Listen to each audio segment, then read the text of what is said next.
You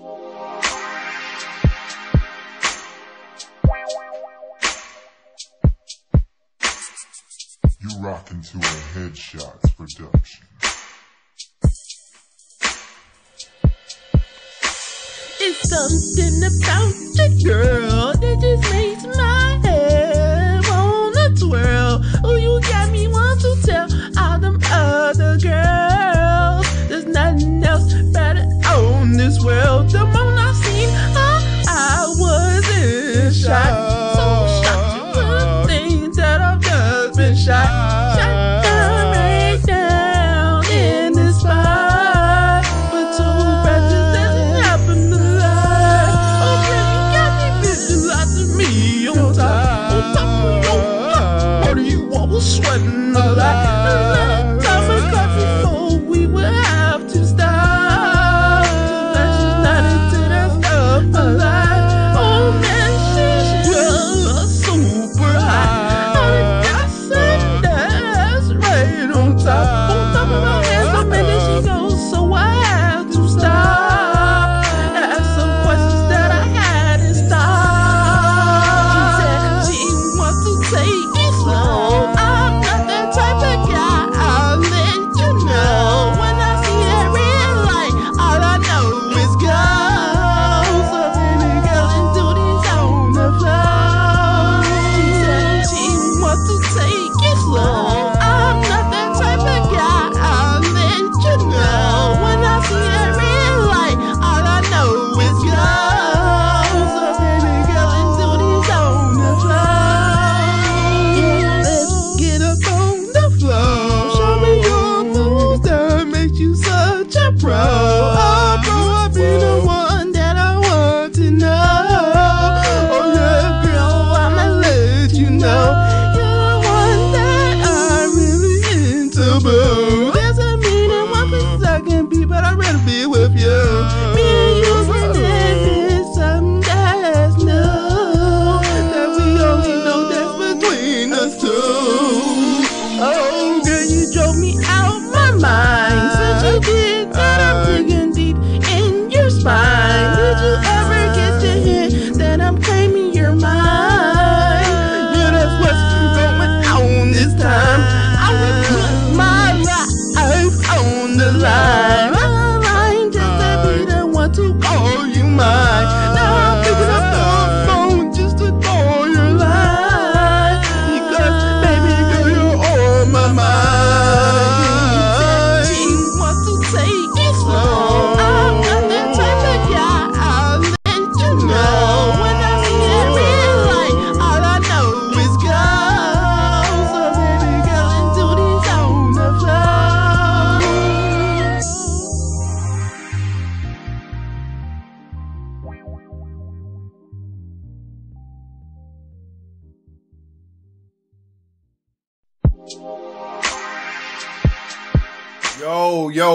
Yo, what's going on, family?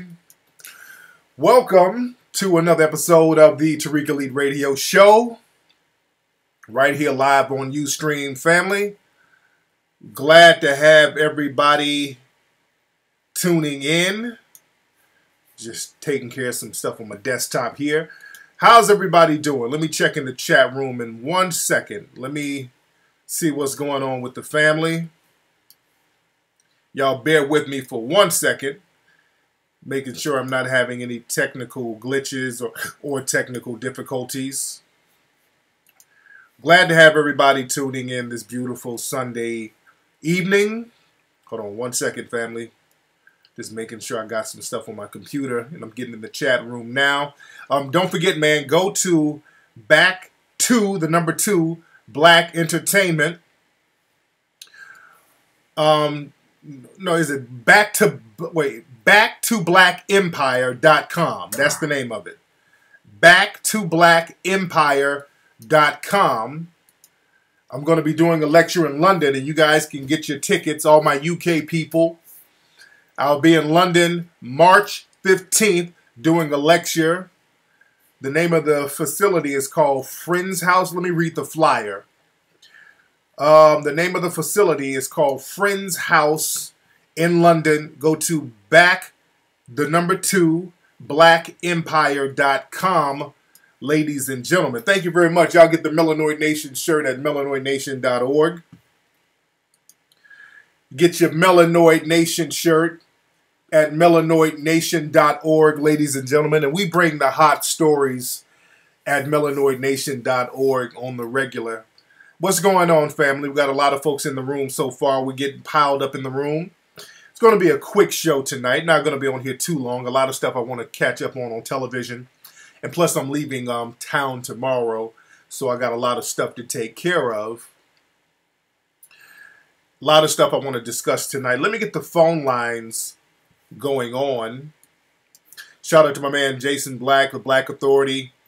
I think his movie did pretty good this weekend. I got to find out some more research on how the movie do this weekend. But I know the movie 7 a.m. came out this weekend. It should be, I guess, on DVD pretty soon, so everybody can get it worldwide. But they had some screenings, and from what I understand, the screenings were pretty successful. And that's a great thing. And what am I looking for? I was looking for something. I forgot what I was looking for. Okay, I know. I'm turning my phone lines up. Hold on one second. Let me turn my phone lines up. But I can't wait to get to London. I got some hot fire I'm going to spit out there in London. The hot fire is going to be heavy. Please discuss Empire. What's up, Tanya Smith? How are you, Tanya? I like the show Empire. I like the show Empire. It's not a bad show at all. Pretty good show. Because I like Taraji P. Henson. I like Terrence Howard. And I think it's a good show. Now, a lot of stuff they're throwing in some agenda stuff, you know, with the whole gay agenda. And I know that Lee Daniels, one of the co-producers of the show Empire,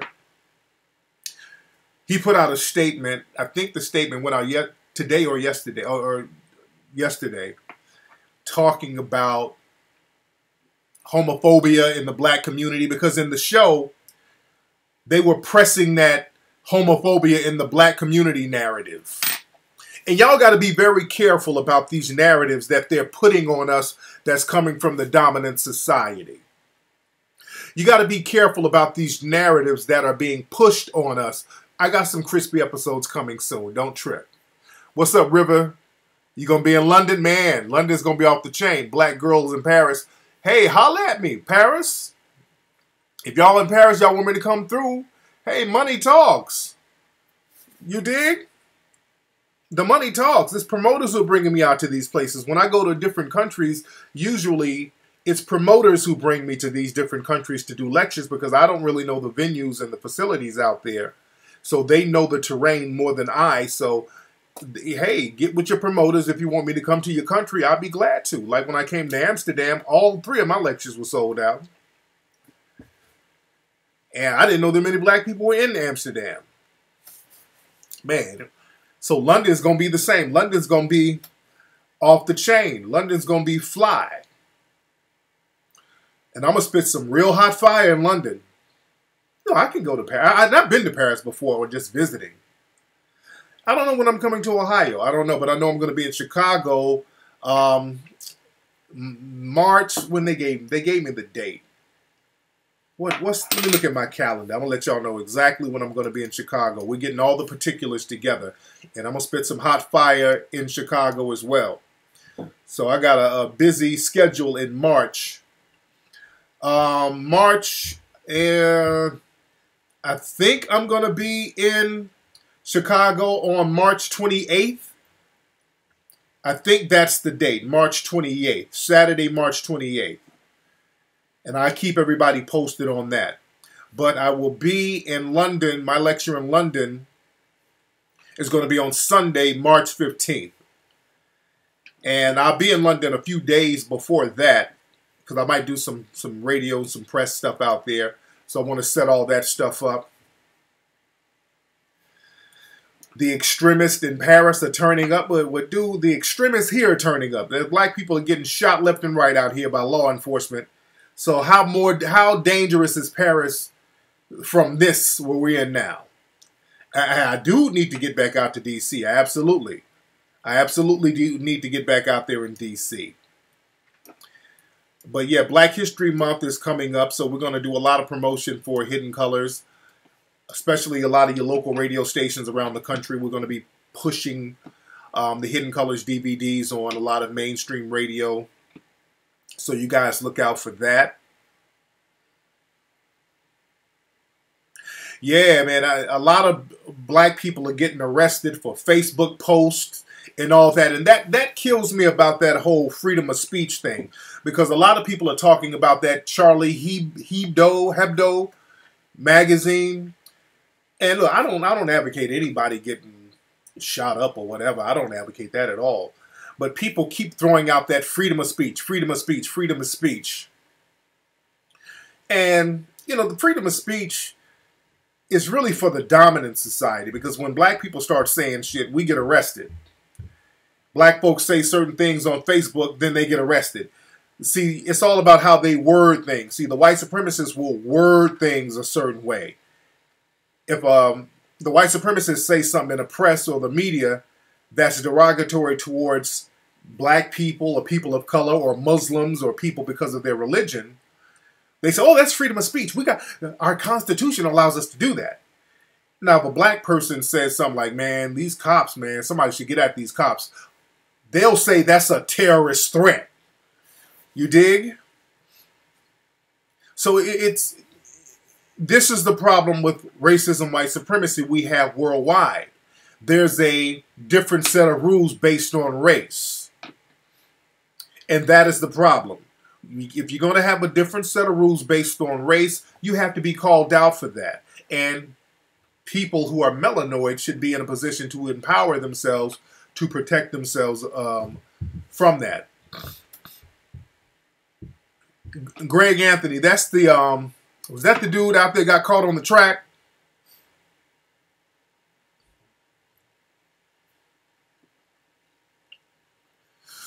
Yeah, so with us, man, with black people, they've always been able to just reword certain things. That's why I always get on black folks who say stuff like, well, we need to change what we call ourselves. I mean, if you can call yourself something so that your group can identify with something. Just like melanoid. I like to use the term melanoid because that's an all-encompassing term, because that removes borders. But that's not for me to take to the dominant society and say, hey, can you stop treating me bad because I'm melanoid? No. That's to empower other melanoid people. A lot of dudes get this thing, well, we need to call ourselves Hebrew Israelites. We need to call ourselves Moorish Science Temple. And bringing that to the dominant society as if that's going to somehow stop them from practicing white supremacy, you're making a big mistake. Babe, let me get some AAA batteries, some of those small AAA batteries from upstairs. Pager? That's for that. Oh, it looks like a pager. I know it does.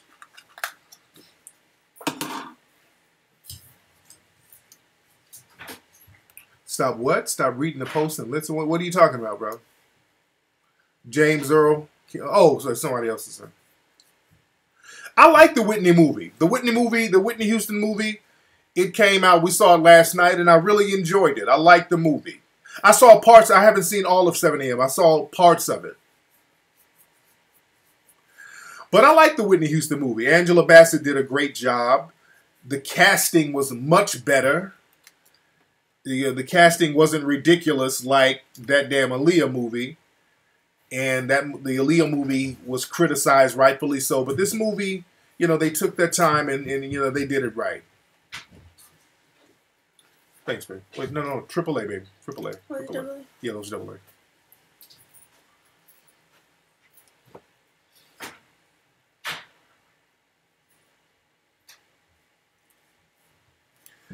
That Felicia, that thing about using more, they have no jurisdiction. Bullshit, Felicia. Unfortunately, that's bullshit. I'm sorry to say. But that whole, if we call ourselves more, they won't have jurisdiction over us, that ain't true. That's simply not true.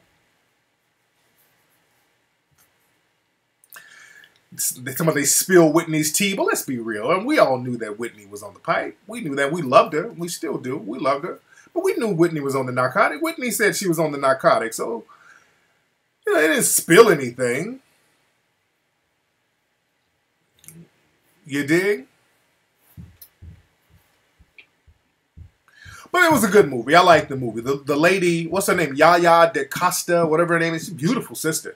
I remember her in the movie The Butler. Beautiful sister. That sister's beautiful. Felicia, what video are you talking about? Please don't tell me you're talking about the videos of one or two dudes up in court talking in circles over some traffic tickets with the judges. Oh, basically, those dudes are just talking in circles about traffic tickets. Thank you, dear. Yeah, two. So, I told her that I have 3 cases that I wanted her to design. Right.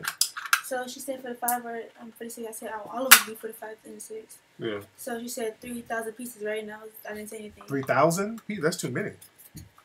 But she said yes with a question mark, so maybe she's suggesting that? Yeah, but that's too many. That's just too many.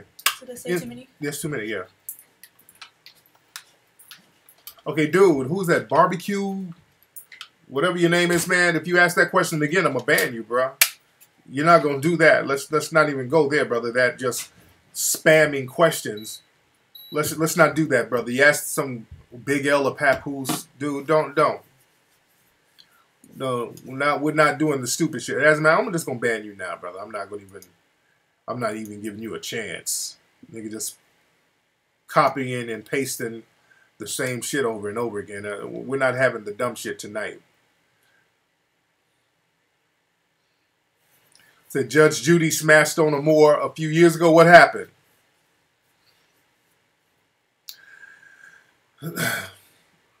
I know cats are always trying to derail the conversation, but yeah, the Morris thing again. Yeah, what cats are, they love hanging their hat on some bullshit. There's a couple of dudes on YouTube who got some traffic violations, and basically they're just kind of talking in circles with a judge, and the judge is kind of going along with it. And I've seen them run that same shit on other judges, and the judge is like, "Hey, look, just stop all that nonsense and pay this fine."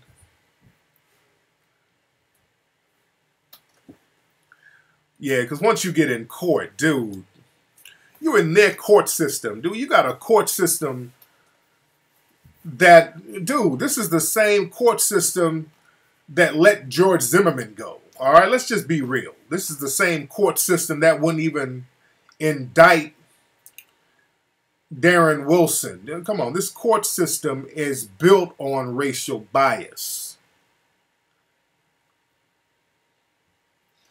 The Zimmerman biopic, I haven't heard about that.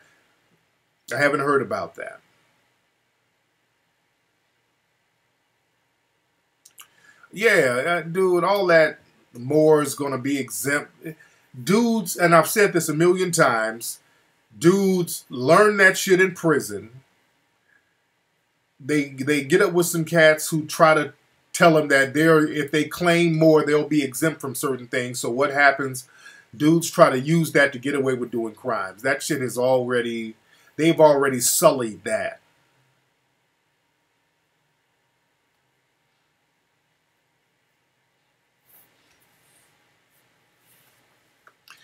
And then dudes start, because it sounds deeper than what it is. Dude, well, that my government name, that's my straw man name. Okay, brother.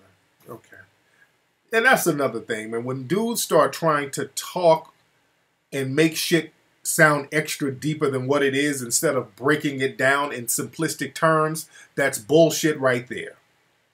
When people deliberately try to talk in terms that are not easily understandable in layman's terms, they're running game. They say Moors were slaves to Arab Berbers. Dude, these are empty terms they're tossing out. These are empty terms they're tossing out. Because the people, Moor, Arab, all that, there were Christian Moors.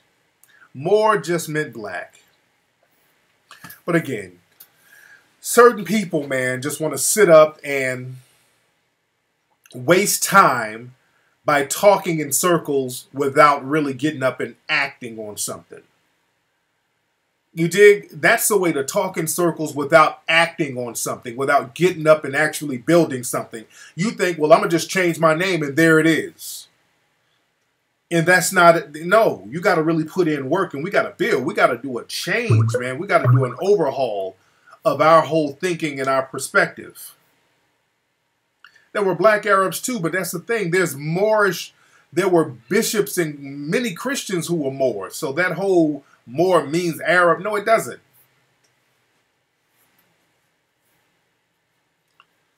Oh, yeah, if you want the shirt. These shirts, man, a lot of folks love the Melanoid Nation shirt. melanoidnation.org. Go get your shirt now. Let people know that you are a melanoid person.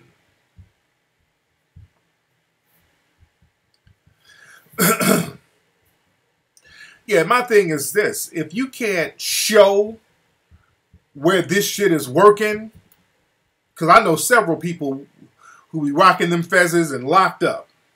Yeah, we ship international, black girl. We will definitely get you one out there to Paris. Yes, we do ship international. But again, like, what's up, Miss Angel?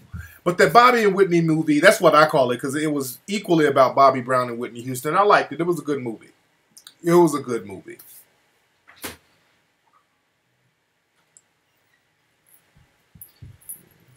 You know, to the scientist YouTube account, he can watch some YouTube videos. Okay. So she said that the problem is for the alien head, they would have to open the plate. So I would have to choose for the alien head to be either for the 5 or the 6, or the other 2 can be the same case. Okay. And then I said, she said, what do you want to be your quantity? And I said 300. She said the total quantity 300, and she put a question mark, and I said yes, and she didn't respond. Okay. Well, contact some more people. You contact some more companies. I really was about to talk. Took a long time to talk to her. Yeah, but still, you gotta holler at different. Waste of time. No, that's what you gotta do research. If you want to get a business popping, you gotta. There you go. See notifications. There you go. But yeah, you gotta holler at different companies. I want the quantity to be like 50. That's what you gotta holler at different companies. But yeah, man, real heavy stuff. Oh, you saw Claude Anderson in Houston?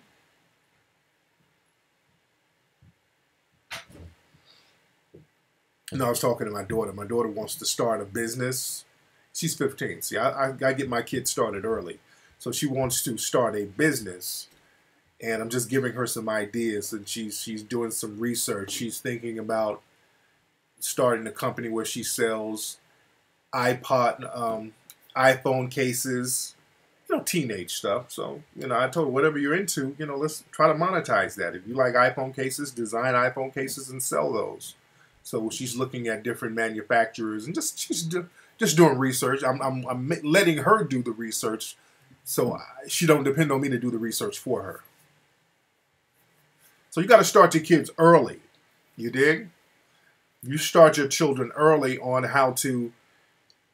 Yeah, absolutely. You got to start your children early on how to become entrepreneurs. That's where I am with mine right now.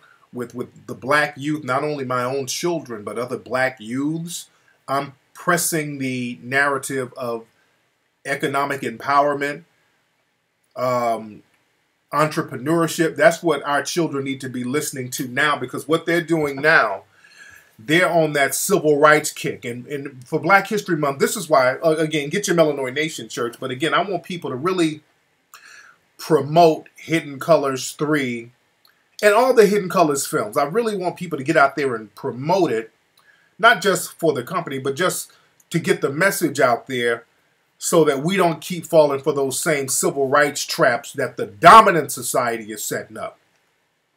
You see, the dominant society, they are the ones who keep pushing the civil rights narrative. Just keep marching and turning the other cheek and praying and marching and marching and praying, and everything is going to get better. And that's not what we need to be hearing. That's not what the youth, we don't need to give that bullshit to another generation. Again, there's a show coming on talking about those who paved the way. And they got a whole bunch of civil rights people from the 60s I don't know what they're going to be talking about. And I talked about this on my last show, but what the hell did they pave? If we're going to be real honest, man. Yeah, they're using the Selma thing. And Selma was a good movie. I like Selma. I liked it greatly. It was a great directed movie. It was a good movie. Montague, you late as hell. This nigga said, have I seen the show Power? Montague, when did you get out of jail, dude? That's a fresh out of jail question. You know, we've talked about Power so much on this show. Brother, you just got out.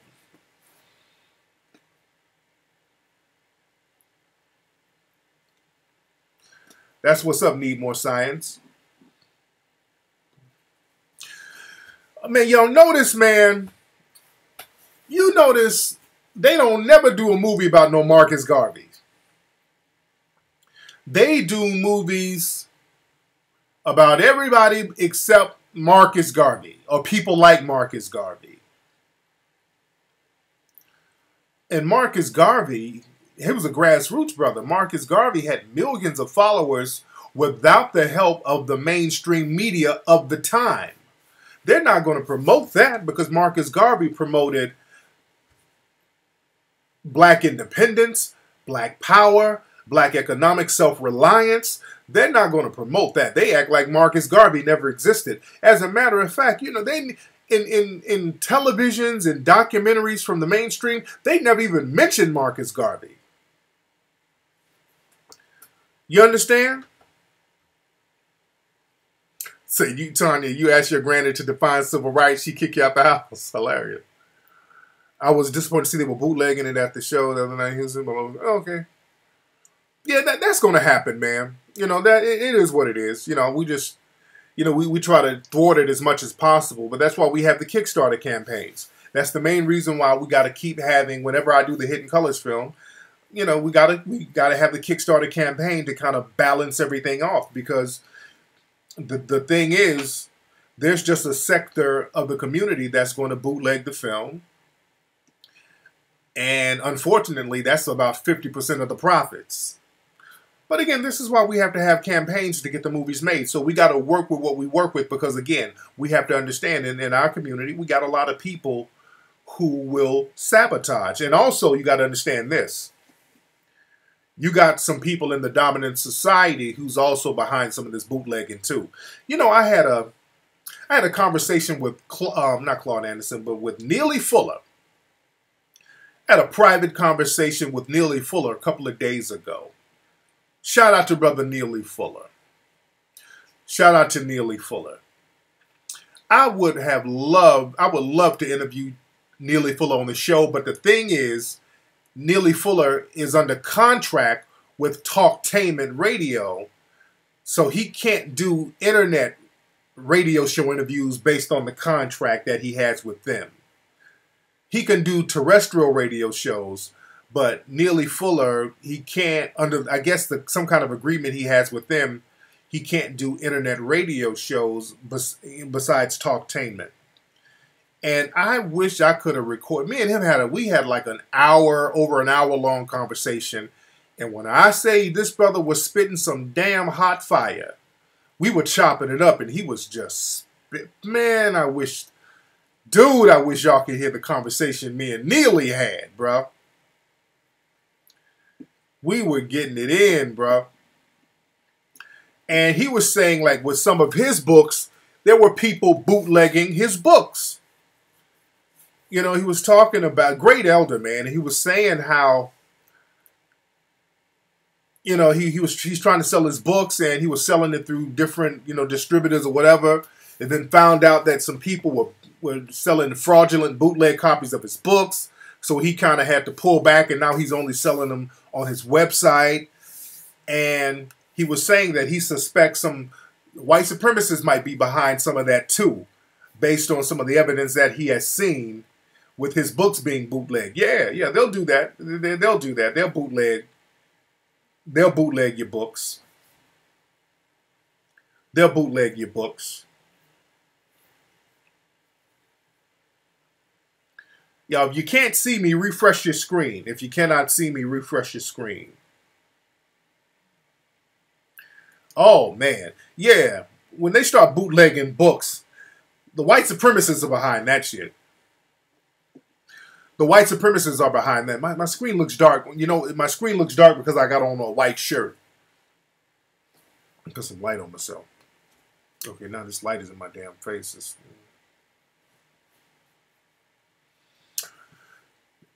No, he's not going to be in Hidden Colors 4.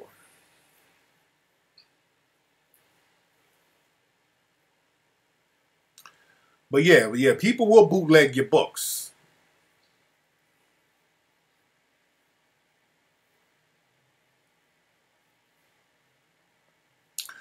But yeah, we had a very deep conversation. We were chopping up some real game. I got it on auto. What are you talking about?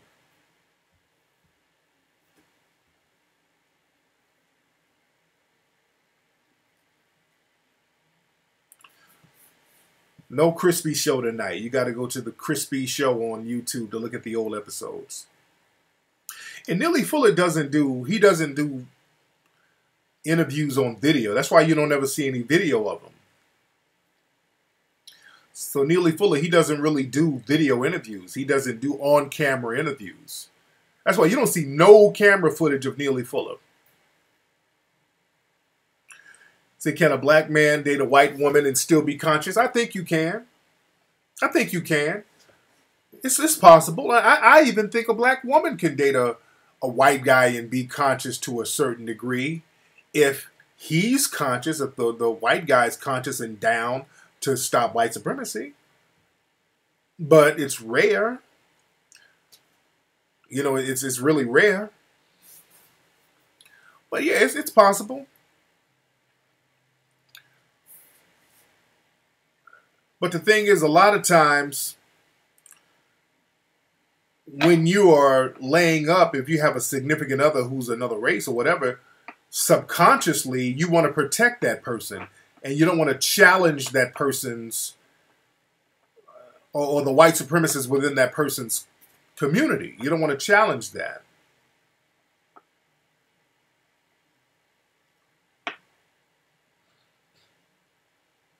Yeah, Gus T. Renegade is deep. And Neely Fuller don't even do Gus T. Renegade show no more because, again, he's down with this Talktainment Radio, so he has to do interviews with them. Have I dated white women? I've smashed. I never had a white girlfriend before. Yeah, I've never had a white girl like, hey, that's my lady, I'm humming. I never had that before, but I've smashed. You know, I've smashed all white, Chinese, Mexican, Puerto Rican, I've done the rainbow. I've smashed the rainbow.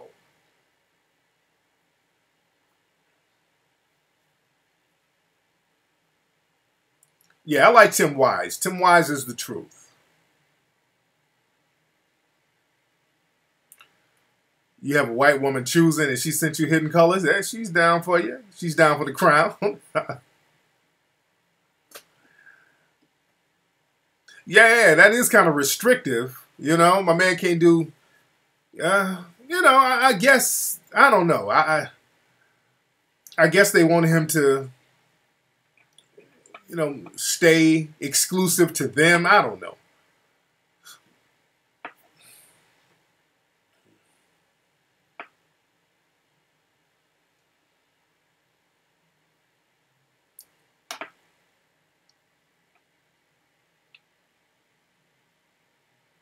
When you stayed in Seattle, they were traumatized by white supremacy.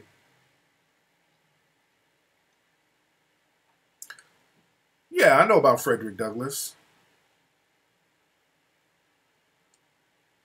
Yeah, I talked about Lee Daniels earlier.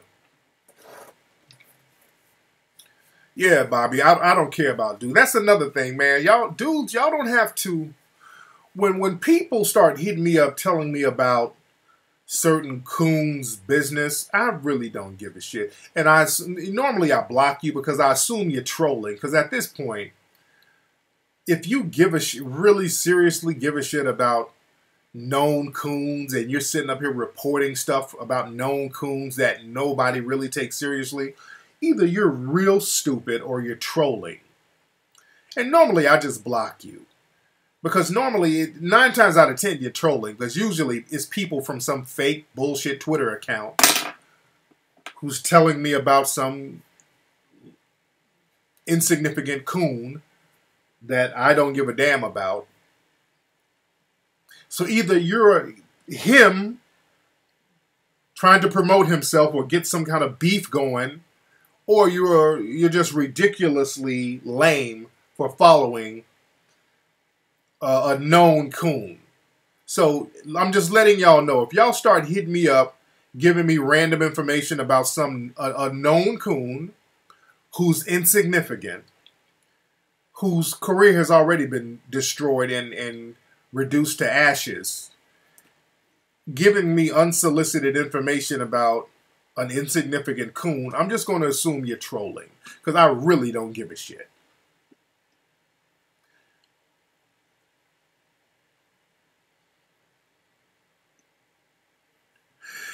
And on Melanoid Nation, we put up a story talking about this Bonnie and Clyde couple. Go to melanoidnation.org to read about the story. I'm going to talk about it now. There's this couple, this white teenage couple. Dalton Hayes, I think that's his name, and the girl's name is Cheyenne something. They're from Kentucky. They're these little hillbilly-looking teens from Kentucky. They went on a crime spree across several states in the South. They were stealing cars, crashing cars, cashing fake checks. I mean, all types of felonies. And the way the media has portrayed these people, the guy is 18, the girl is 13. And this just goes to further prove how white supremacy works. They've been portraying these criminals. Where's Aki? Aki in here? What's up, Aki? What's up? Yeah, a lot of people in here talking about dumb shit, I see. A lot of people in here talking about some dumb shit. And the Black Man 456 looks like I'm going to have to go ahead and get to blocking. Hold on one second. As a matter of fact, let me do this. I just made Miss Aki the moderator. Now, Aki, if you see some fuckery in here, can you please ban people, ma'am? I just made Aki the moderator. I just let Aki mod the room. So, Aki, if you see some fuckery in here, go ahead and let these people see the door. But like I was saying, I was talking about the Bonnie and Clyde couple. And again, look at those little cute terms they give these people. Now, when we, black people, even if you're not suspected of a crime, when you get killed by cops, you're a thug who deserved it. Even if your parents are in the house, you got your mom and dad, but you're still a thug. When Jordan Davis got shot by Michael Dunn, they call that the thug music trial. Remember that? They used these, Michael Dunn shot this kid in cold blood. Jordan Davis wasn't a criminal at all. They're throwing that thug thing out. They rarely referred to him as a teenager. Tamir Rice, the young man in Ohio who was killed. Well, I won't even say young man. He's a 12-year-old kid. I'm getting my people mixed up. But he's a 12-year-old kid. He got killed. They kept referring to him as a young man and saying that he was acting like a thug with his gun and all that stuff. Even when you're not committing a crime, you get called thug. And we all know that thug is a code word for black. See, the white supremacists are very good at talking in codes. They love throwing out code words. That's part of the religion. Mike Brown, he was a thug who deserved to get shot. Antonio Martin, he was a thug who deserved to get shot. We're all thugs who deserve to get shot. Real Melanin, I'm gonna personally get you out of here. There you go. I personally ban your ass. Real Melanin, there you go. I just got you out of here. There you go. So with this Bonnie and Clyde couple, they will not refer to them as thugs. Not only will they not refer to them in any derogatory names, they're romanticizing these criminals. They are romanticizing them. They're calling them sweethearts, brazen teens. They will not refer to the man as an adult. They won't call him a man. They keep calling him a teen, a juvenile. They keep reiterating the fact that he's a teen, juvenile, teen, juvenile. Notice, this is the key thing that people are overlooking. His so-called sweetheart is underage. Now, he's a grown man. Legally, he's a pedophile. They will not refer to his girlfriend, sweetheart, as a victim. If it was a black dude, 18 years old, and there were cases like this. There was a dude, I think they were talking about him on one of those Oprah shows where he was, I think he had turned 18, but he had sex with like a 15 or 16-year-old. Then they labeled him as a child molester. Y'all remember that case? And I'm kind of paraphrasing the case. I know that the dude was 18. He was had like a football scholarship or whatever. And he turned 18, and I think he had sex with a 15 or 16-year-old. And then they just labeled him a pedophile and put him in jail. Dad. Yes. So I looked at basically everybody is the minimum is 1,000. Okay, I talked about that one upstairs when I get upstairs. I talked about it when I get upstairs. Oh, yeah. The girl was white. Oh, yeah, the girl was white. Yeah, the girl was white.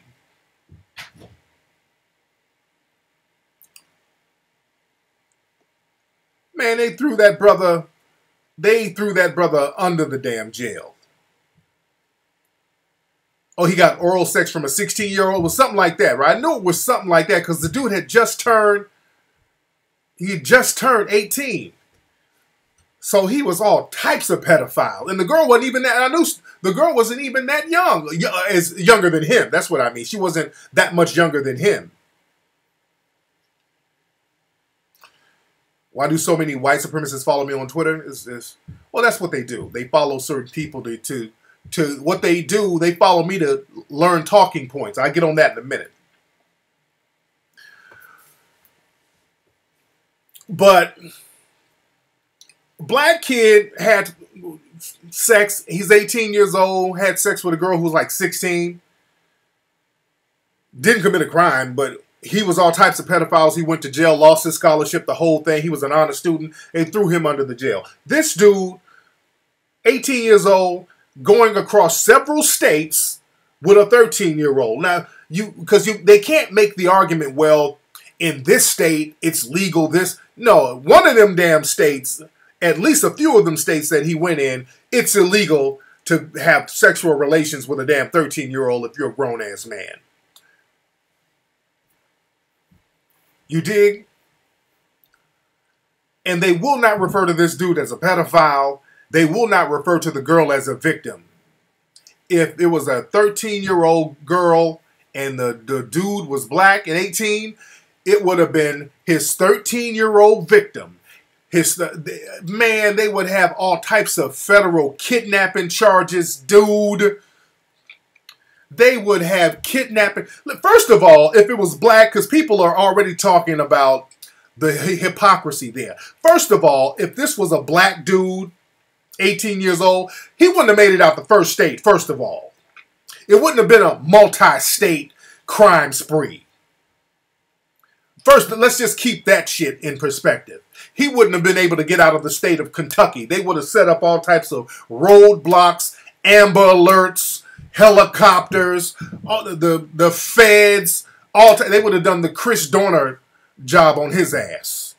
When Chris Dorner, y'all know out here in L.A., when Chris Dorner, a black dude, went on a shooting spree, they had this bitch locked down. Nigga, when Chris Dorner out here was wanted for murder, they had, who lives in LA? Nigga, they had this whole city shut down over one brother.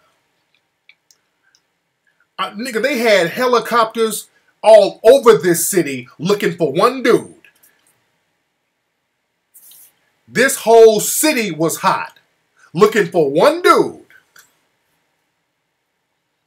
If you in LA, you know what I'm talking about. Nigga, they had drones. There were helicopters all over my house, all over LA, dude. Yeah, that was the black cop, the black former guy, black former cop, yeah.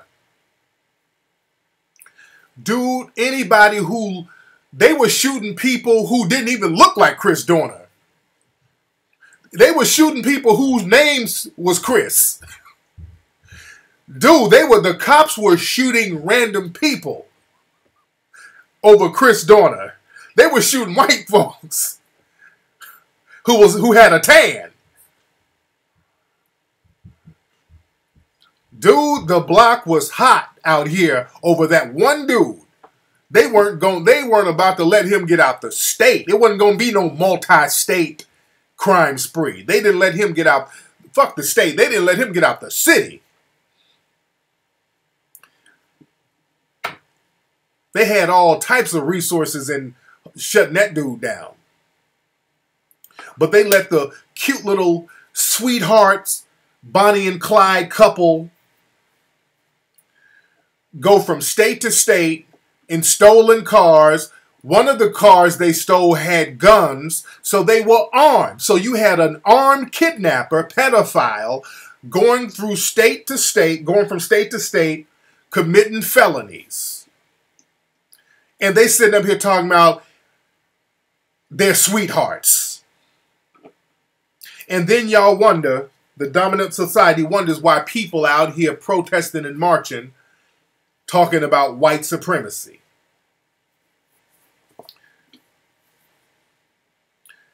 And where are the coons? Where are all the coons?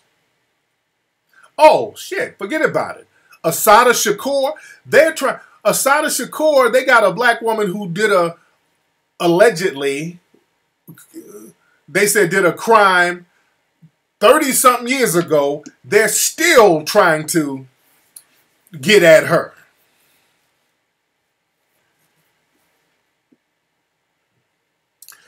They got Assata Shakur on a terrorist list. They didn't give Assata a cute name. Assata Shakur is on is like one of the 10 most wanted terrorists.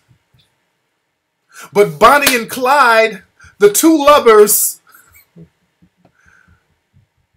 were just brazen teens. They didn't mean no harm. Fuck out of here.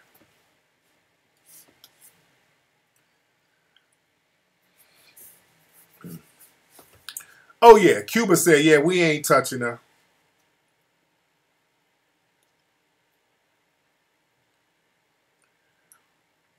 But yeah, they make examples out of us. With us, it's so extra with us. Again, they use a totally different language with us based on race. That's how white supremacy works. Stop, black folks, get off that. It ain't about race. It is about race. They use a different narrative with us because it's about white supremacy, and that's what white supremacy is. It's about white privilege and giving people who are classified as white a pass.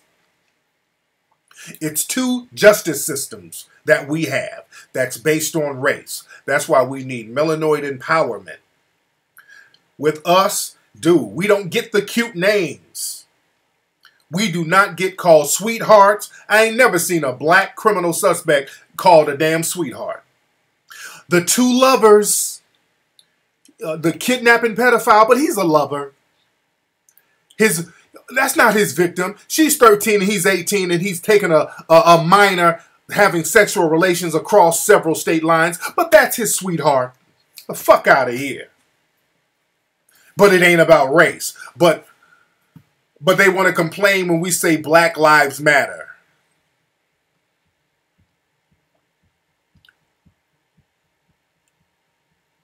So black people, when you complain and point out systematic white supremacy, you are on the money. Continue to do it and continue to create a system of economic empowerment so that the system of white supremacy will have a minimal effect on you.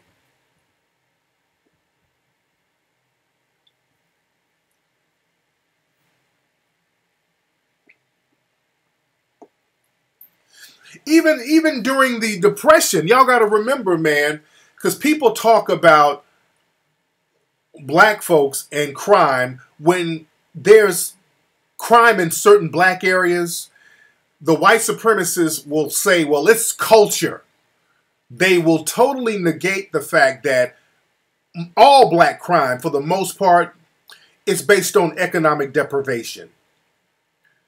It's all economic. Black crimes are economic. And crime in general, basically, for the most part, is economic. During the Great Depression, when there was an economic crash in this country, there was a white crime spree. In the white community, there was a lot of white criminals. Bonnie and Clyde, people keep talking about Bonnie and Clyde, but Bonnie and Clyde, they came about in the Great Depression, and there were a whole bunch of people like Bonnie and Clyde. Machine Gun Kelly, John Dillinger, Babyface Nelson, Pretty Boy Floyd, all of these Great Depression criminals are romanticized by the dominant society. Black criminals are not romanticized. It's like, well, these Negroes, there's something in their DNA that makes them that way. You dig? And that's how white supremacy works. We get judged by a different set of rules based on race. Ma Barker, of course.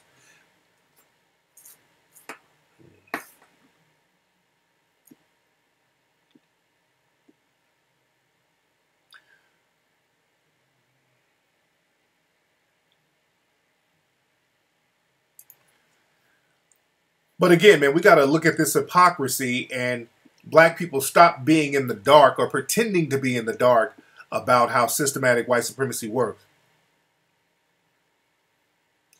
Yeah, I am going to do that. Post a number of books on MillinoisNation.org. What's up? Who's calling? Hello, Tariq. Hey, what's up? Who's calling? Hello, my name is Brian. I'm calling from El Paso, Texas. Hey, Brian, how you doing? What's on your mind, brother? Well, I was just following your show, and when you were on the point of how white criminals get romanticized, that is very true. Pretty much, I just finished the season of Boardwalk Empire, and I was reminded how Al Capone was pretty much made an American hero back during his heyday. Yeah. And this guy owned cops, this guy owned judges, this guy was killing people like it was free, and in the eyes of the average dude, he was a hero. Yeah. Oh yeah. But Spike Lee has to fight like hell to get Malcolm X made. I don't know if you heard about that. He had to beg, borrow, and steal in order to get the funds to make that movie. Yeah, he had to borrow money from a whole bunch of people, like Michael Jordan, Oprah, everybody. Yeah. Exactly. And just doesn't make any. Well, it makes sense because that's white supremacy for you. But I just wanted to bring that point up. It's real talk. Man, thank you for the call, brother. Yeah, but that's the thing, man. The white supremacist. They support each other, and they support each other economically. And this is why I always say white supremacy is not about, and most of these protests that we see, we should stop allowing them to make the whole narrative about police brutality. Because that's another mistake that we make. We let the dominant society and the white supremacists in the dominant society create the narrative. We let them create the narrative. And they'll say, well, we need to protest police brutality. And this is not about police brutality. These black people getting killed is not about police brutality. Because the police know who to brutalize and who not to brutalize. They know who to brutalize and not to brutalize. They know not to brutalize the cute little sweethearts who going around committing crimes from state to state. They know not to brutalize them. I knew they weren't going to get killed. As a matter of fact, let's put some money up. How long do y'all think they're going to make a movie about these two? This couple that got caught committing all these crimes. How soon do y'all think the Lifetime movie is gonna come out? I'm calling it now. They're gonna put a movie out about these two. They're putting out a movie about these two. I can almost guarantee it. They're gonna have a TV movie about their ass. They're gonna have a Lifetime play. They're gonna have a Lifetime movie about them.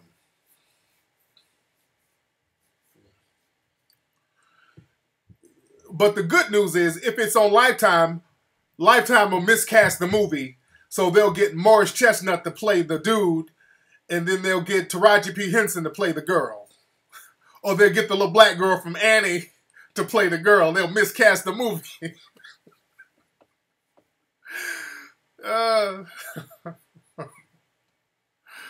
They'll get Morris Chestnut and the girl from Annie as his 13-year-old lover. They'll miscast the shit out of it, so it works out.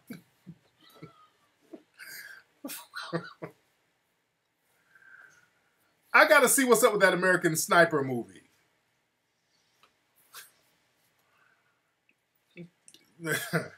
Speaking of Annie, speaking of white supremacy, who is this? What is this?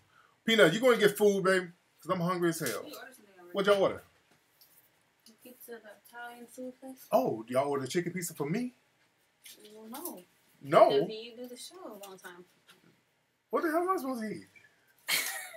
Ain't that some shit? How are we supposed to know when you're going to end the show? I got to eat something. But it's going to be cold by the time you're done. I could have ate some pizza while I'm chopping up game with the family, with my YouTube family, with my Ustream family. God, damn. Shit, so I got to eat a pot pie in this one right now? Yeah, they changed. Yeah. Yeah. Do I have change? I don't have any change in here.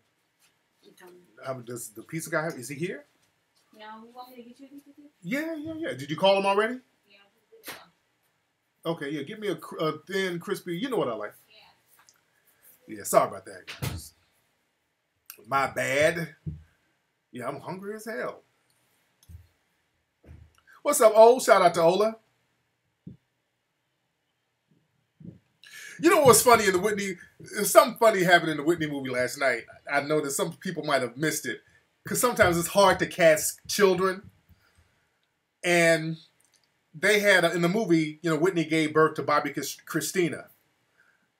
And in one scene, they had a kid playing Bobby Christina, and the kid was damn near jet black.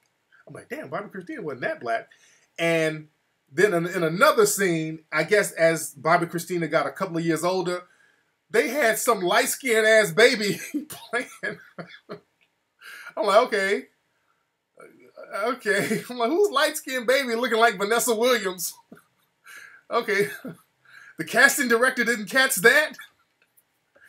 Go look at that movie. Did you see that, Brenda? I'm like, okay.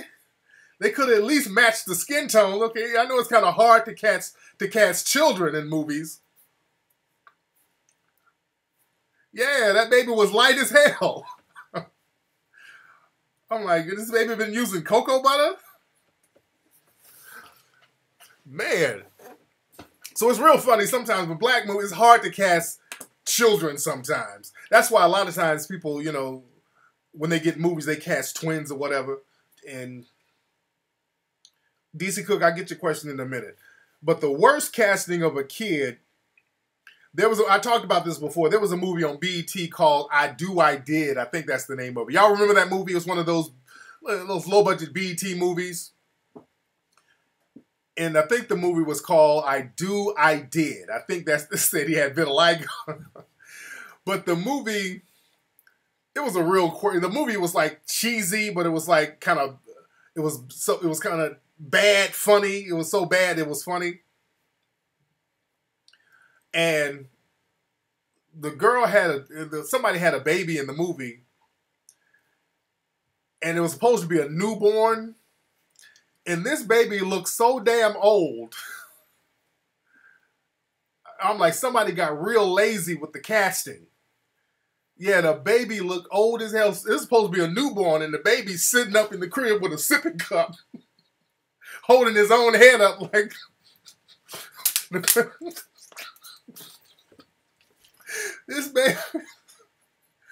This was an old ass baby. Like, that ain't no newborn. How this baby holding his own head up? Said the baby had Social Security. This baby looked like it was already potty trained and shit. Man. Man. But again, I like the movie. But again, this is why, man, we got to get our own shit popping. We gotta empower ourselves. We really got to get our own thing popping. So the baby had a remote in his hand. Man. Let's see who we got on the phone. What's up? Who's calling? Hey, what's going on, Tariq? It's Pierre from Atlanta, man. Hey, man, how you doing, fam? What's on your mind? Yeah, man, I'm doing good, man. Just kind of wanted to get your feedback, man, on the whole, how they had the whole Boko Haram thing versus the Charlie Hebdo thing. It seemed like, you know, they were just like focusing on this whole thing with France, but with all the people that died in Nigeria, they didn't really talk about it at all. Right. Man, that was crazy, man. Yeah, man. And thank you for the call, man. And that's very true with Boko Haram. They anything that happens to Africa, man, unless it's going to fit their agenda, they don't really talk about it. And again, these Boko Haram organizations, these are Western-funded organizations, man. So we got to keep that in mind. But again, like I was talking earlier about that Charlie Hebdo magazine, which is very racist. That's a racist-ass publication, by the way. And the white supremacists, they try to be real slick and real deceptive. And I was talking to Neely Fuller about this, how the white supremacists will literally say anything to be deceptive. Anything it takes to be deceptive, the white supremacists will do it. He said, so anything they say, man, you take with a grain of salt, the white supremacists.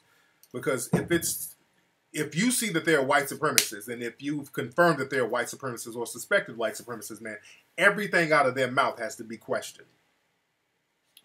And some people, some of the trolls were hitting me up on Twitter talking about, well, that magazine, it's not racist. It makes fun and it makes a mockery of racism. No, it doesn't. No, it doesn't. That's a con game that the white supremacists like to use. Talking about they put a black woman on the cover as a damn monkey because they're trying to make fun of racism. That's not how you make fun of racism.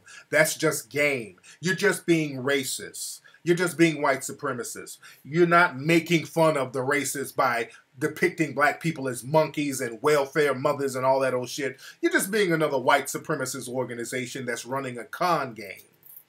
That's all you're doing is running a con game. That ain't nothing but drag. What's up? Who's calling? Hello? All right, let's see who else we got on the phone. What's up? Who's calling? Yo. Oh, hey, Terry. Hey, who's this? It's Cynthia. Hey, Cynthia. Where are you calling from? Austin, Texas. Okay, what's on your mind, Cynthia?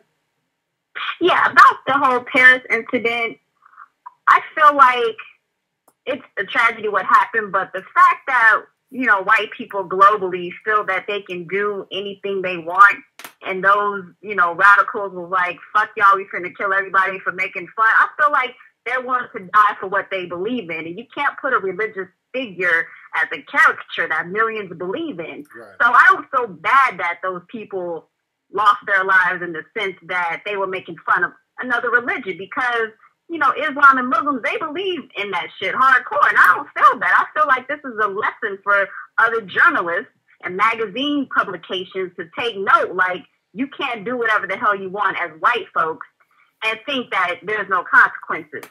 Yeah. So I was riding with those radical Muslims. I'm like, fuck, they willing to die for what they believe in.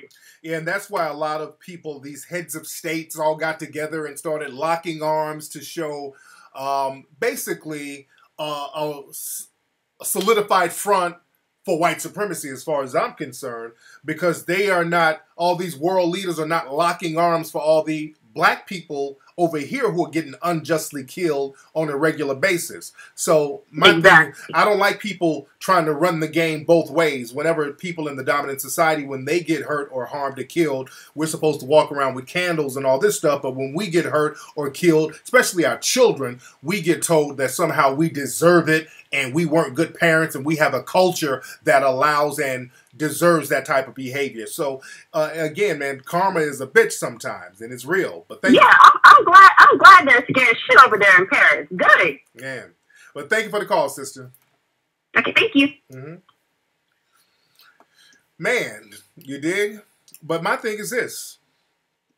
You know, I don't want to see anybody get hurt. That's not my thing. I don't want to see anybody get hurt. You know, I do have humanity. I don't want to see nobody get hurt. But the thing is, don't expect me to defer to your pain when you haven't deferred to mine. When we have black children getting slaughtered in the streets over here, and then people in the dominant society, they get slaughtered, all of a sudden don't start running to me trying to tell me to take the moral high ground and how we should light candles and all that when black lives are not being given the same respect. So it can't go halfway. It has to go both ways. What's up? Who's calling? Hey, what's good with you, Tariq? How you feeling tonight? I'm good, nigga, if you stop whispering. We're going to have to cut that whispering down. You sound real sultry, brother. You better... No, I'm whispering because I'm at work. So I gotta be careful. Okay, where you work at, brother? You a spy, nigga? Who you, Inspector Gadget? What's going on, brother? Nah, I work at a mental health facility, and everybody sleeps, so I can't be loud. Okay, so you don't want one of the people with mental illnesses to wake up in Man, you ain't lying. Like, for real. For wake real. up. What's your name again, bro? What's your name again? My name is Anthony. Anthony, okay. Somebody gonna start yelling out, Anthony on the phone! Anthony on the phone! They gonna start telling them, well, you got a mentally ill. Wait, Anthony, you got a mentally ill snitch that's gonna be telling on your ass. Human resources.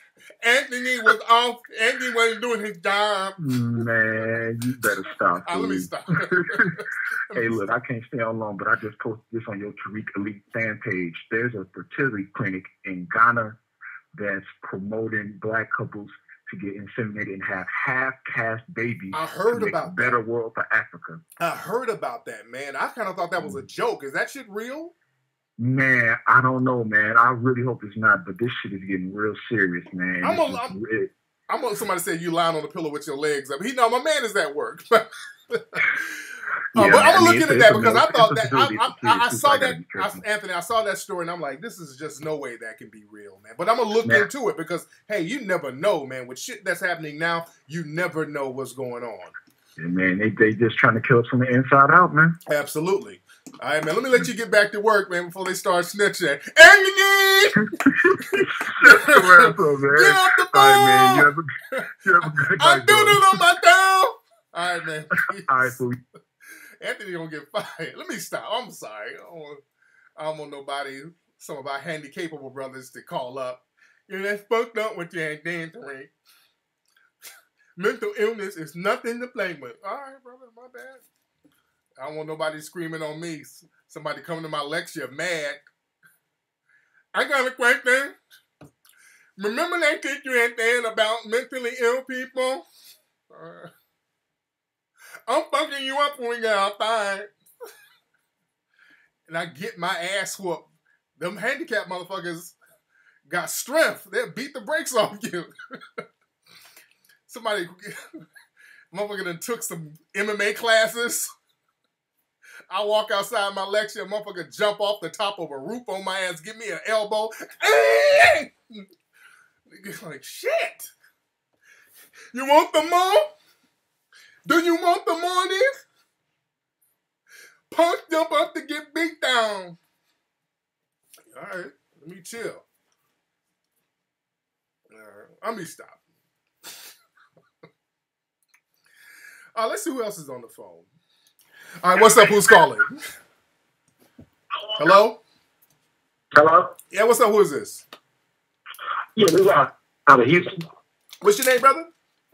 Kevin out of Houston. Kevin out of Houston. How you doing, Kevin? Not much, Flex, man. I just had a quick question for you. I'd like to know if you had seen the Global Awards, man, how they was getting on Cosby, man. That was pretty messed up. Man, dude, that was so disrespectful, dude. You know what? Do you know Bill Cosby saved NBC back in the 80s?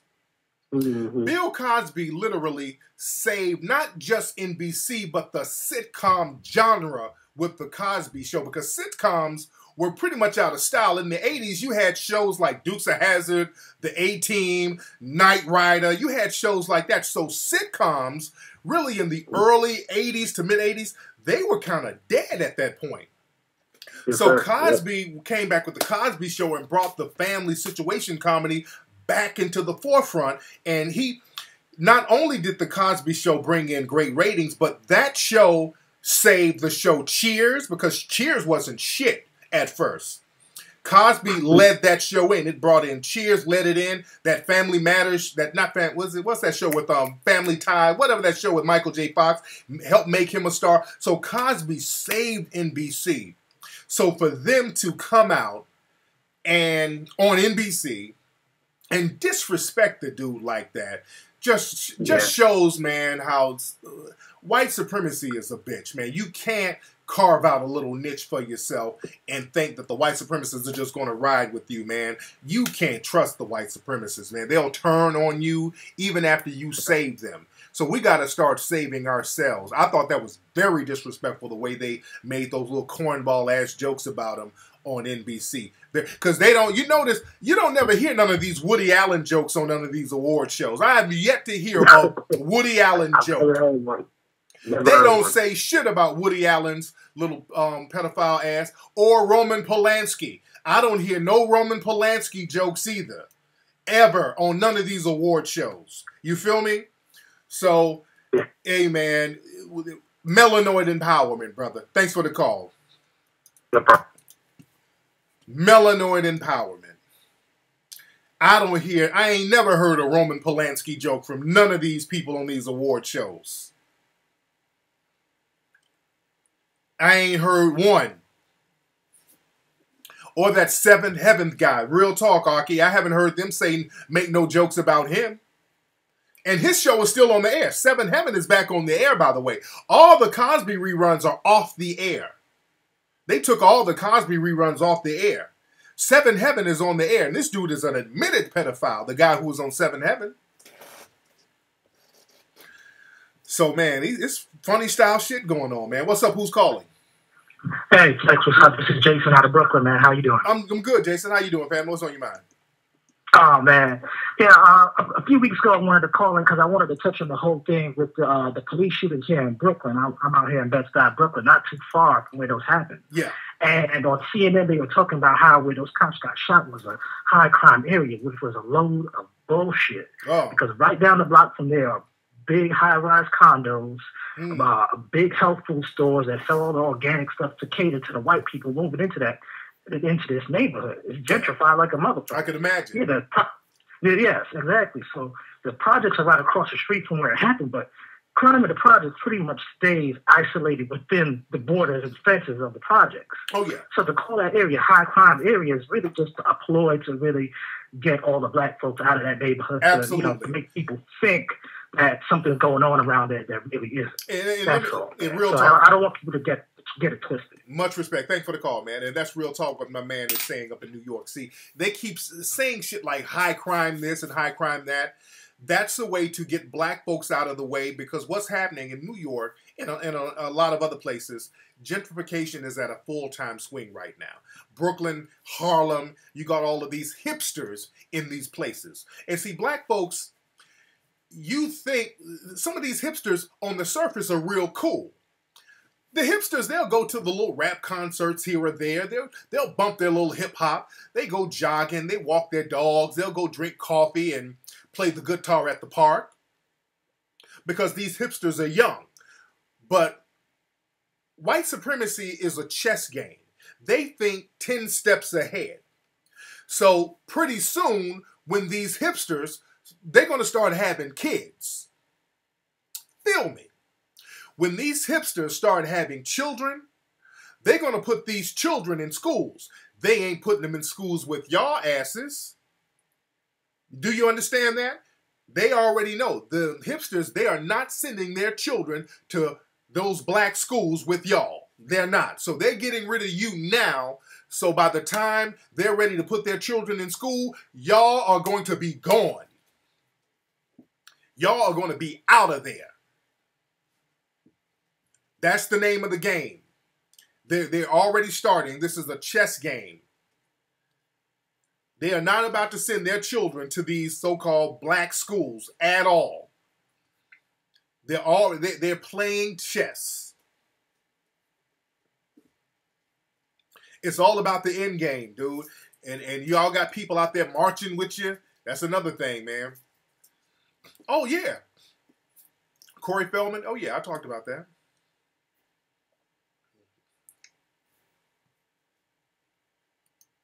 Let's see who's calling. I got to eat my pizza in a minute. What's up? Who's calling? Hey, what's going on? This is Nicholas from Compton. Nicholas from Compton. What's going on in the CPT, man? Not too much, man. Just hanging in there. I was just following up with one of the callers that said something about the whole Boko Haram situation. Yeah. On CNN, they asked a general of the army basically the same question about it, and he just flat out said, Black West Africa is not a priority. Yeah, yeah. Oh, yeah. And that makes me think about what's going on in the U.S. So if they ain't trying to go and help them out there, which I don't care if they do. I mean, not like that, but, you know, and what am I trying to say? Like, not that we need their help, but it basically says what's going on out here. They don't care about us out here, so why would we expect them to care about what's going on in West Africa? Real talk. Real talk. All right, man, brother, you in the shower or something? It sounds real echo in there, man. You on the toilet or something? You sound naked. You all right? No, I ain't naked. I'm in the bathroom, but yes, I'm in the bathroom, sir. Okay, brother. All right, man. All right. Brother, all right. You in Compton. Is this you and your gang right here, brother? Hold on. Let me play this video. No. Martin Luther King got shot on the balcony. Mike Brown got shot in the streets down the house from me. I advocate for dead souls raised up. It's a crime when you get shot putting your hands up. Don't shoot. Don't shoot the messenger. With so much proof they stressing us, we should just study Martin Luther. He left a blueprint to spark the future. It starts with students willing to learn for the peace and willing to keep cameras when they heard him in the streets, willing to stand up, never too nervous to speak. And remember, the mind is the turner of the key to revolution. Solutions to the murders in the streets will eventually win if we learn from these defeats. Turn the light of your dreams. The only way to stop this nightmare is with a dream. Rise again. Rise again. Oh, man. My man had a Casio keyboard playing. My man. My nigga had on a J. Crew shirt. Man, I like the show Empire. The show Empire is good. I like the show Empire. I like the show Empire. The show Empire is good.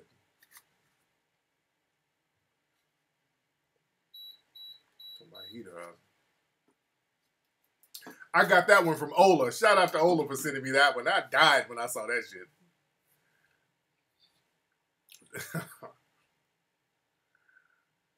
Man.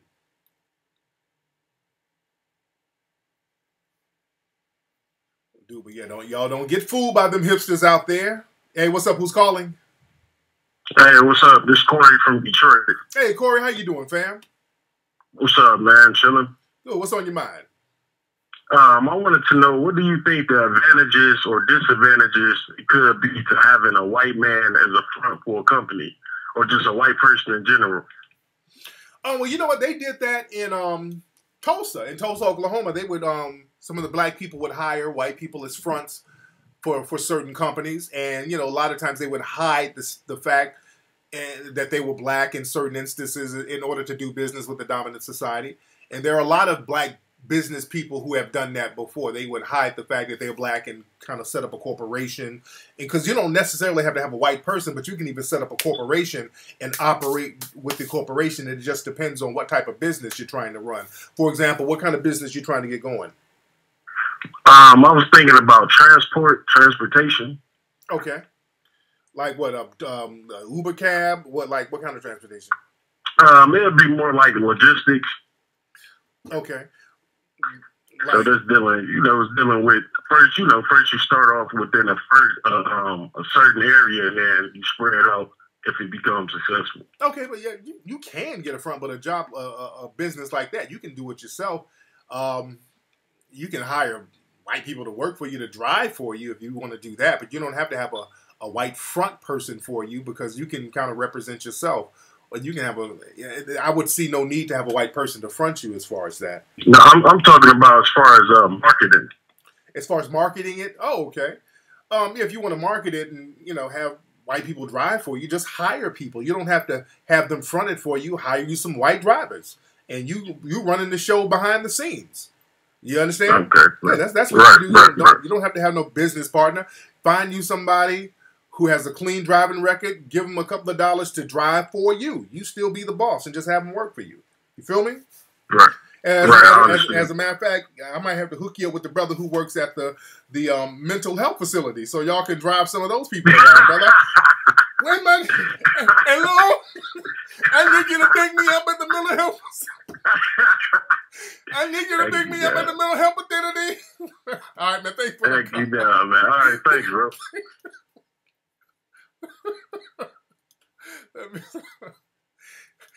This nigga is late.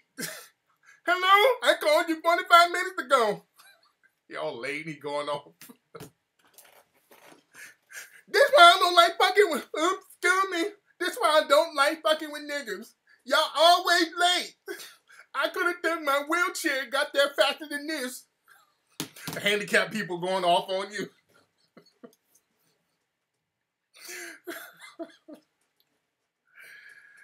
Oh, man. I know, I'm going to hell. Let me stop. I shouldn't. He said, why is it called logistics? It's called truck driving.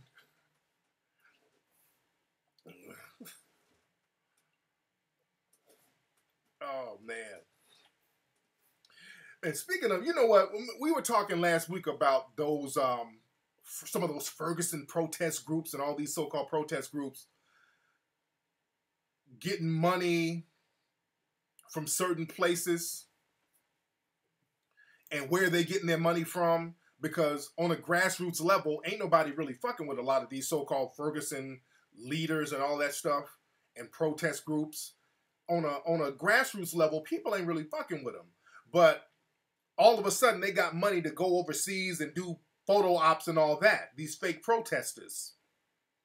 Sure enough, we found out that these people, from what we know now, they're getting funded by, what's that billionaire's name? George Soros. George Soros, the billionaire, is funding some of these groups. George Soros, he's funding some of these groups, some of these Ferguson groups and all these groups. What's that group? Dream Defenders, all that. Some of the people he funded are connected with Dream Defenders. So there you go right there. There were several articles that came out this week talking about how George Soros has funded a lot of these protest groups. So this, and let me tell you why. Because we've already known. I've talked to some of these protest groups and I've dealt with some of them, and you can tell that somebody else was pulling the strings. Because see, these so-called protest groups, the reason why they're getting funded by those in the dominant society is because the narrative, they want the narrative to go a certain way. They want to pick their own people, their own Negroes, put them in the forefront and put a lot of money behind them so that the narrative can be confused. So they can put a bunch of people out there to complain about police brutality. You got it? They put all these black folks that just keep talking about police brutality, don't have a real agenda, come up with slogans Because that's all they do is come up with slogans. They ain't really coming up with no agenda. And also, never, ever, ever have them talk about black empowerment at all. So if you're running around just talking about don't hands up, don't shoot, I matter, if that's all you're doing and you're taking photos here and you ain't talking about no real solution and you talking about police brutality, and you ain't talking about systematic white supremacy, you're being bought and paid for. And the proof is there. The proof is there. They're handpicking these Negroes and funding, putting money behind them, putting them out there, giving them press releases and photo ops and flying them all over the place. So that's why the narrative is always on that bullshit. And they fund these so-called black feminist groups as well. That's why their narrative is always on something divisive and something that doesn't empower or something that doesn't have a real tangible agenda. They fund these people to basically cause confusion. They fund these people to cause confusion and never talk about empowerment. Because the thing is, if they keep putting their people in the forefront, a real grassroots movement will get pushed in the back. See, they keep telling you who the leaders are. Hey, that person is the leader. This group right here, this is the group right here, yeah. These guys, we're going to put them on CNN because they're the guys. We're going to put them all on the news. They're the guys. We're going to do all the photo ops with these people. They're the ones you need to follow. That's a red flag right there. That's a red flag right there. And when they got little suspected white supremacists all mixed in with these little groups, that's another red flag. And I told y'all about some of these groups. They got these little suspected white supremacists making their little slick comments. We got to clean the closet with all that bullshit, man. If we out here talking about protesting and we ain't talking about black economic empowerment, we out here bullshitting. Real talk, Bill Mason. Real talk, Bill Mason. They got a bunch of misinformation dealers who ain't talking about shit. These people are being bought and funded and paid for by the dominant society. They ain't nothing but pawns, man.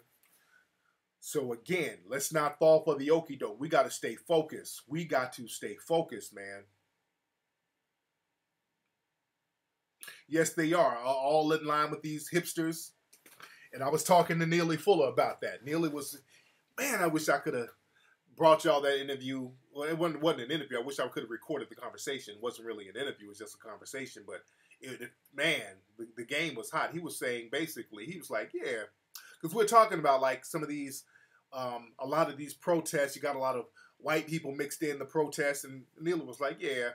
But in a couple of months, all these black people marching with white people in New York and Ferguson. In a couple of months, these black people are still going to be complaining about no jobs. They're still going to be complaining about lack of school funding. When these white people get tired of marching with them and they go home, things are going to go right back to normal. Black inferiority, white supremacy is going to go right back to normal. You dig? See, we get into this whole fad thing. The shit becomes a fad. And all fads, after a while, they get tired and then they go on about their business. See, when the fad is over, we still got to deal with the brunt of white supremacy. During the 1960s, in Hollywood, it was hip and it was a fad for white people in Hollywood to rub elbows with Black Panthers. Yeah, people like Jane Fonda, Marlon Brando, all these white people were down with the Black Panthers in Hollywood. They called it radical chic. It was chic to be down with these black militants. Judge Joe Brown just recently did an interview talking about, because he was like considered a radical back in those days, and how they would invite the radicals in all the Hollywood parties, places like the Playboy Mansion, where they would invite Bill Cosby. See the game? They would invite all these black comedians and black radicals to the Playboy Mansion and all that old shit, and rub elbows and get to fondle the white women and all that old bullshit. And when the fad was over, the Panthers started getting shot up. Everything went back to normal. Black people were back on the bottom. 40 years later, these same people up in the Playboy Mansion getting fondled and fucked, which is what they go to the Playboy Mansion for. Now, 40 years later, oops, Bill Cosby drugged me. I know I'm at the Playboy Mansion where there's orgies all around, but I got drugged at an orgy. And the black guy did it. You see? See the game there? The Playboy Mansion is known for orgies, but you got drugged at an orgy. Somebody had to drug you and fuck you at an orgy. Okay. Okay. Over and over again, too. Okay, because that kills me when the ones be talking about they got drugged over and over. You got drugged and fucked over and over again. Okay.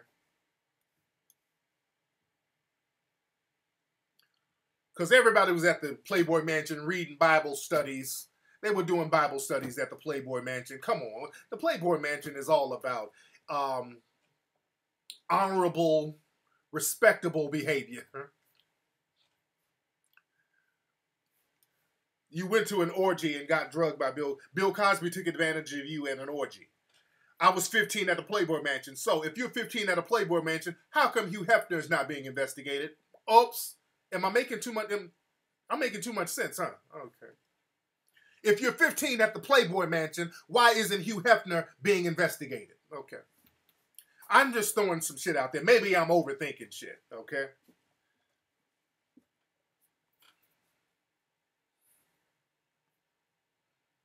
You see, we always, when something happens, we always get thrown under the bus. Hefner ain't dead. His old ass is still up here. Am I sounding too much like right? Is it right? Okay. See, the white supremacists always find a way to not get charged with shit. I mean, think about that. If Cosby allegedly fondled somebody and raped them while they were underage at the Playboy Mansion, why isn't the people at the Playboy Mansion, meaning Hugh Hefner, why isn't he being investigated just like Cosby for even having a 15-year-old girl at the Playboy Mansion in an orgy? Because that's all they have up there when they have those parties.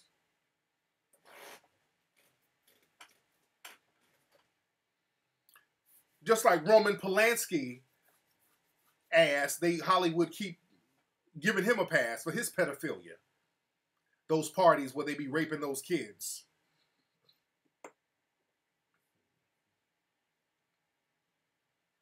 See, just like, man, when they get rappers and put them in jail on conspiracy charges and use their lyrics and all of that and give them conspiracy charges. That goes back to like the 90s when they were putting record labels up on conspiracy charges for indecency and all this stuff. And people were getting arrested, like Ice-T and all the rappers and Luther Campbell. All these people were getting arrested, but none of their distributors were getting arrested. The people who were the big major distributors, none of them got arrested on conspiracy and indecent charges for putting the stuff out. How does that work? How in the hell does that work? All the rappers and all that shit, they get charged, and the guys in the front of the label, like the Luther Campbells and the Ice-T, all these people, they get arrested, but the people distributing the indecent material, they don't get arrested too.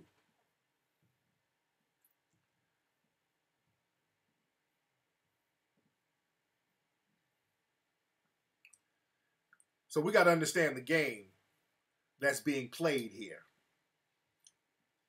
Anyway, y'all, let me get up here. I think my pizza is upstairs, man. It's been real. Ladies and gentlemen, I told you it's going to be a real quick show tonight because I got to pack. I got to go. I'm going out of the country and everything. I got business to attend to, but we're going to have Tariq Radio going on tonight. Y'all don't go nowhere. It's a lot of people in here. Follow me on Twitter at Tariq Nasheed. Go to hiddencolorsfilm.com. Everybody right now, get Hidden Colors 1, 2, and 3 at hiddencolorsfilm.com.